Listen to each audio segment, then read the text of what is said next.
Hello student, my name is Varun Chaudhary, Assistant Professor Law, Indraprasth Law College, Greater Noida. And today I will tell you about the CPC. And the topic of the day is foreign judgment. It means Videshi Nirnay.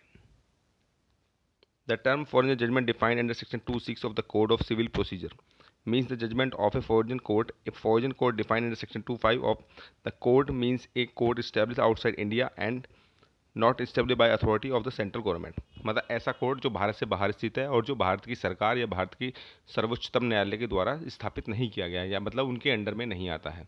It means का जो हमारा सबसे बड़ा apex court कौन है? Supreme court, जो supreme court के under में नहीं आता या भारत की सेंट्रल गवर्नमेंट या किसी स्टेट गवर्नमेंट के दायरे में नहीं आता है। तो ऐसा कोर्ट जो भारत से बाहर है और भारत की अथॉरिटी से बाहर है वो आपका फॉरेन कोर्ट कहलाता है।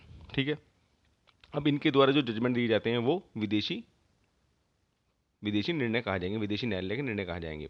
उसके बारे में आगे बात करते हैं। Degree pass before the partition of the India by court having territorial jurisdiction over the land which have fallen into the Pakistan would be considered to be a foreign judgment. It cannot be executed in the India domain but a suit will have to be brought upon it. मतलब जो degree partition से पहले पास की गई थी उसके बारे में भी फॉरेन जजमेंट कहा जाएगा, जो पाकिस्तान के द्वारा या मतलब उस द्वारा किया गया वो भी कहा जा सकता है। Nature and scope.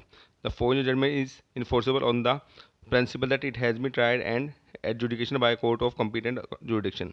A legal obligation arises to satisfy that claim, despite the fact that the principle of private international law of each state will differ, but the domain of the nation has recognized certain rule and common to civilized jurisdiction. मतलब जो भी आपका foreign judgement है वो किस cheese based होगा, कुछ मतलब एक यूनिवर्सल लॉ होती है उस पर बेस्ड होना चाहिए। मतलब हर जगह जो नेचुरल लॉ है उस पर बेस्ड होना चाहिए।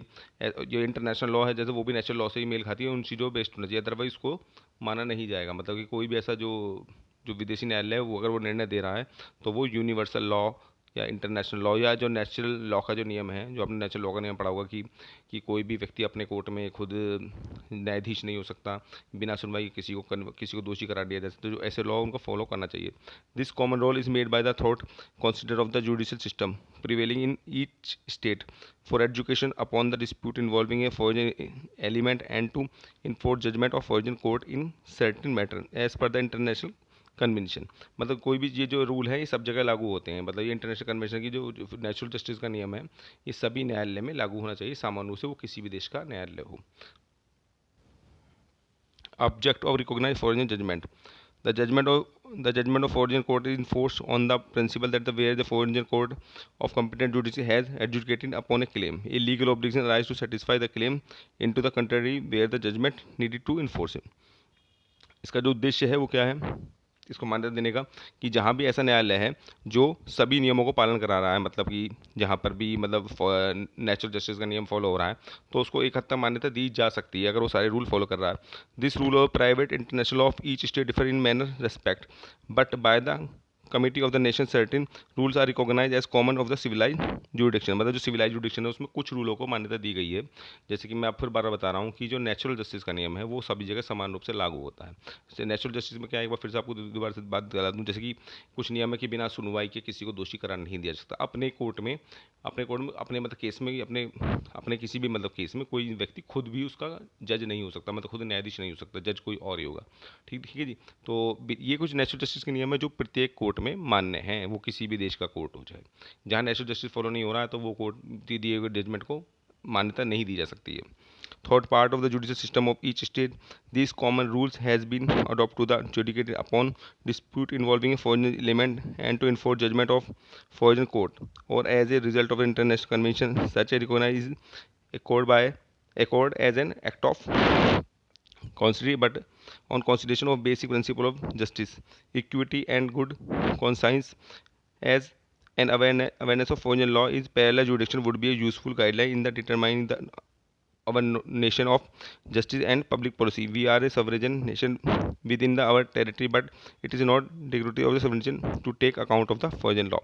मतलब जो भी स्टेट है, जो भी फॉरेन जो वहाँ का संप्रभु है, उस सब चीज़ों को है इन चीज़ों को लागू करने के लिए सबसे पहले वहाँ पर नेचुरल जस्टिस का नियम फॉलो करना चाहिए। जो सिविलाइज जुडिशियल सिस्टम है उसको फॉलो करना चाहिए, तब इसको मान्यता प्राप्त होती जाएगी और देशों के द्वारा। मतलब कहने का मतलब ये है कि क्या और किसी मतलब विदेशी न्यायालय का जो निर्णय है क्या वो भारत में मान्य होगा या नहीं होगा। तो कहा जा सकता है कि वो मान्य हो सकता है अगर वो नेचुरल जस्टिस को फॉलो कर रहा है।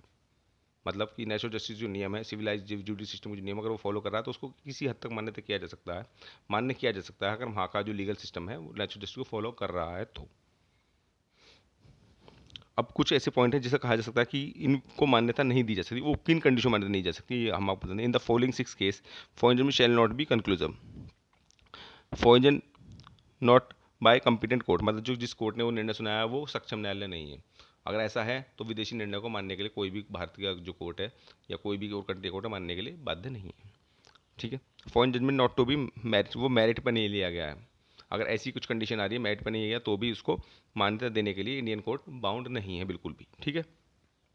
फॉरेन जजमेंट अगेंस्ट इंटरनेशनल और इंडियन लॉ, जो जजमेंट आया है वो इंटरनेशनल लॉ के अगेंस्ट आया है। मतलब इंटरनेशनल लॉ जिस चीज़ बात करती है, मतलब सिविलाइज जुडिशल सिस्टम पर बात करती है या नेचुरल जस्टिस बात करती है, उसके अगेंस्ट आया है तो भी उसको मान्यता देने के लिए इंडियन कोर्ट बाउंड नहीं है। और अगर इंडियन लॉ के खिलाफ कोई ऐसा आया है जो मतलब जो कानून इंडियन लॉ में तो मान्यता प्राप्त है लेकिन विदेशी लॉ में मान्यता प्राप्त नहीं है, अगर ऐसा भी कोई जजमेंट आया है तो भी इंडियन कोर्ट उसको मान्यता देने के लिए बाउंड नहीं है।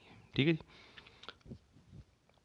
Foreign judgment opposite to the natural justice, अगर नेचुरल जस्टिस से वो मैंने आपको फिर बताया, अगर नेचुरल जस्टिस से वो विपरीत है, नेचुरल जस्टिस का वहाँ पर हनन हुआ है तो भी इंडियन कोर्ट या कोई भी कोर्ट उसको मानने के लिए बाउंड नहीं है, क्योंकि नेचुरल जस्टिस तो फॉलो नहीं हुआ। और नेचुरल जस्टिस जो क्या है वो तो एक यूनिवर्सल लॉ है, सबको मानने के लिए उसको बाउंड है। वो दुनिया किसी भी कोने का कोई न्यायालय हो नेचुरल जस्टिस को फॉलो करना चाहिए, तभी उसको उसी जजमेंट को मान्यता दी जाएगी इंटरनेशनल लॉ के द्वारा।